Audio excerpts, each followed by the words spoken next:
Bon début de week-end à tous les amoureux du sport. Direction la Libye pour les Léopards de la République démocratique du Congo en prévision de leur match de la deuxième journée des éliminatoires de la Coupe du Monde États-Unis, Canada, Mexique 2026. Bienvenue dans cette nouvelle production de Total Sport sur Kivu Morning Post TV.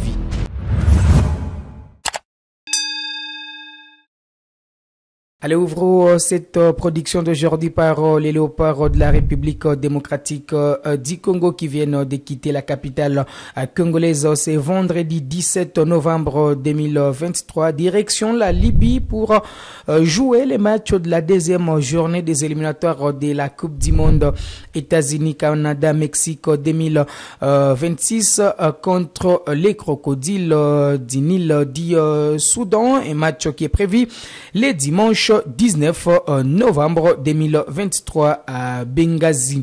Pour ce faire, le sélectionneur national Sébastien Desabre s'est déplacé avec tout son groupe constitué de 25 joueurs, contrairement aux informations qui circulaient et qui annonçaient la suspension ou encore les sanctions des deux joueurs de l'effectif des Léopards. Il s'agit de Jackson Mouleka et Glody Lilepo Maccabi qui avaient brillé par leur absence lors du récent match des Léopards face à la Mauritanie. Absents sur la fin des matchs, ces deux joueurs avaient décidé de rester à l'hôtel et de ne pas faire les déplacements à Kinshasa pour booster leurs coéquipiers.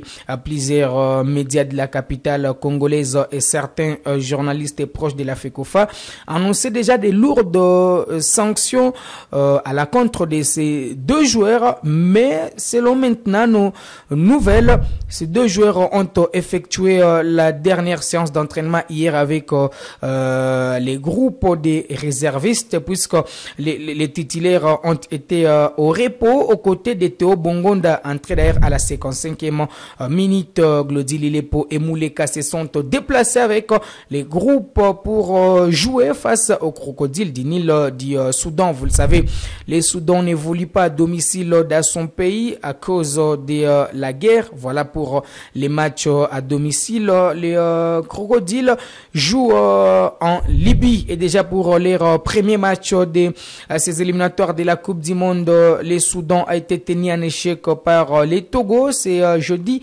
16 novembre 2023. Score au finish 1-1. Ce score permet à la République démocratique du Congo de prendre la première place après sa belle victoire lors de l'entame de cette aventure le mercredi 15 novembre au stade des Martyrs contre les Mourabitoun. Des Bizabros, ça fera 3 points plus 2 pour les Léopards de la République démocratique du Congo. En attendant, bien sûr, les derniers matchs de ce groupe B qui se jouera entre les Lions de la Teranga du Sénégal contre la sélection du Sud-Soudan. Un match prévu ce samedi 18 novembre 2023. S'il faut revenir sur les récents matchs des Léopards de la RDC, ça a été un coaching payant pour la bande à Sébastien Desabre. Après une première période nul et vierge de 0-0, la providence de l'équipe de la RDC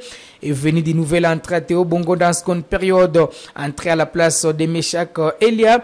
Les Congolais a été passeur décisif sur les premiers buts marqués par son coéquipier Yohan Wissa, l'attaquant de Brentford. Puis Théo Bongonda sur une relance du portier Lionel Mpassi va marquer le deuxième but après un véritable récital du surnommé Théo Messi par les publics congolais. Donc la RDC démarre cette compétition, cette phase de la Coupe du Monde au tambour battant avec déjà une victoire à domicile avant bien sûr le deuxième match qui est prévu le dimanche contre les Soudan. L'objectif est de gagner également ce deuxième match pour se mettre à l'abri avant la troisième journée qui est prévue au mois de juin, du 3 au 11 juin 2024.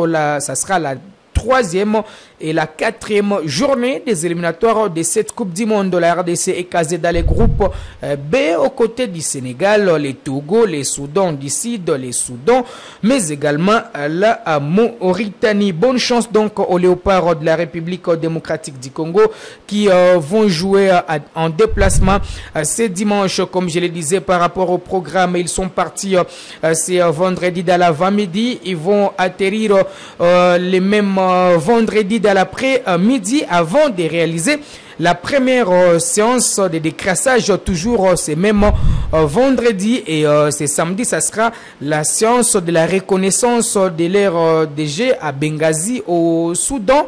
Avant, plutôt à Benghazi en Libye, avant les matchs qui est prévu les dimanches à 18h, heure locale. On va enchaîner avec les championnats nationaux de la République démocratique du Congo avec la formation de l'AS Dauphin Noir de Goma qui cette saison est considéré comme un bon voyageur, surtout dans la capitale congolaise. Kinshasa est devenue la terre bénie de l'équipe de la ville de Goma après 2 victoires enregistrées lors de la phase aller face respectivement à l'AS Club mais également l'FC Renaissance du Congo.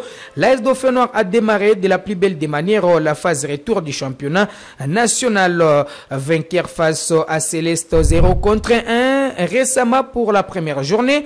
Dauphin Noir a enchaîné avec une nouvelle victoire. C'était jeudi 16 novembre 2023 contre la formation de la Sékouya. Score au finish 2-1 pour les représentants de la province du Nord Kivu dans l'élite congolaise, avec au passage une réalisation d'Israël Bastiala qui marque d'ailleurs son 2e but cette saison. Dauphin Noir va prolonger son séjour dans la capitale congolaise puisque les tricolores vont jouer contre FC Les Aigles du Congo, match prévu le 21 novembre prochain. La victoire de ce jeudi va permettre à Dauphin Noir de créer la sensation au tableau de pondération. Dauphin Noir va occuper désormais la 2e place au classement partiel avec 20 points derrière Maniema Union qui compte 27 points et devant les derniers clubs Motema Pembe mais également l'ASV Club. Comme j'évoquais la formation de l'ASV Club, ça va nous permettre d'enchaîner avec les quelques nouvelles des moscovites quinois qui ont du mal, vous le savez, à retrouver leurs repères en championnat national. Pour se faire avec les c'est renforcé avec quelques joueurs très expérimentés. D'abord, Joe Issa Mampeko, d'abord annoncé sur les, dans l'effectif de l'OC Renaissance du Congo après avoir été visible d'ailleurs dans une séance d'entraînement des Oranges quinois. Issa Mampeko a décidé de signer son comeback ou encore son retour dans l'effectif de l'ASV Club de Kinshasa, formé dans l'équipe des Lumières des Bandaka. Issa Mampeko débarque dans la capitale congolaise entre 2008 et 2011 où il jouait sous les couleurs du dernier club Motema Pembe avant de rejoindre la formation de l'ASV Club entre 2011 et 2013. Puis Issa Mampeko est parti en Angola pour jouer avec la formation de Kabuskop à cette période, vous le savez, aux côtés des Trésors Mputu, avant de décider de revenir au pays pour prendre la direction de Lubumbashi. De ce côté-là, Issa Mampeko a presque tout gagné depuis 2015 plutôt, quand il jouait avec la formation du tout-puissant Mazembe. Après 8 ans de bons et loyaux services avec les Corbeaux Louchois, l'ancien international congolais n'a pas renouvelé son contrat et a pris la direction de Kinshasa de nouveau pour signer son retour dans l'effectif de l'ASV Club. Espérons que l'expérience de l'arrière latéral droit congolais va permettre à la formation de l'ASV Club de retrouver son niveau. Vous le savez, cette saison, V-Club est 4e au classement partiel du championnat national et l'incertitude plane sur la qualification de l'ASV Club pour l'étape des playoffs suite à ces résultats réalisés sur la pelouse, et déjà certains fanatiques commenceraient à réclamer le départ de la présidente Bestine Kazadi. Aux côtés de Joe Issa Mampeko, on peut noter également l'arrivée de l'avant-centre congolais Piana Monzizi, ancien d'IFC Saint-Eloi Lupopo, mais également du Daring Club Motema Pembe, passé par la Tanzanie. Ce dernier a paraffé également son contrat aux côtés de Issa Mampeko. C'est jeudi 16 novembre 2023 dans la famille de l'ASV Club.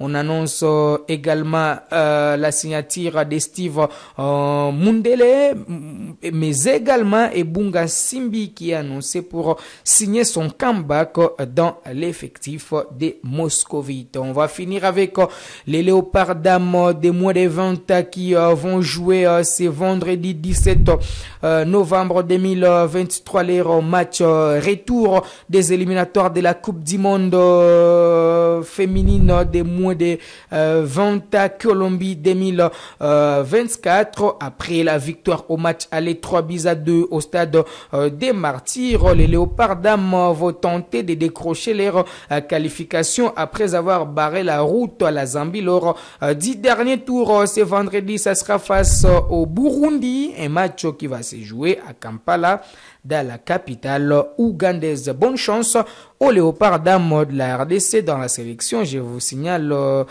qu'il y a une jeune fille de la ville de Goma, Gloria Oumiza, qui évolue avec la formation de l'AS Kabasha Famine, entrée en cours de jeu lors du dernier match des Léopards. Cette dame est très attendue ce vendredi face aux dames burundaises. Voilà qui met un terme à cette production sportive sur Kivu Morning Post TV. Vous l'avez aimé, dites merci à toute l'équipe de votre télévision en ligne. Ensuite, c'est rendez-vous très prochainement avec ce même plaisir.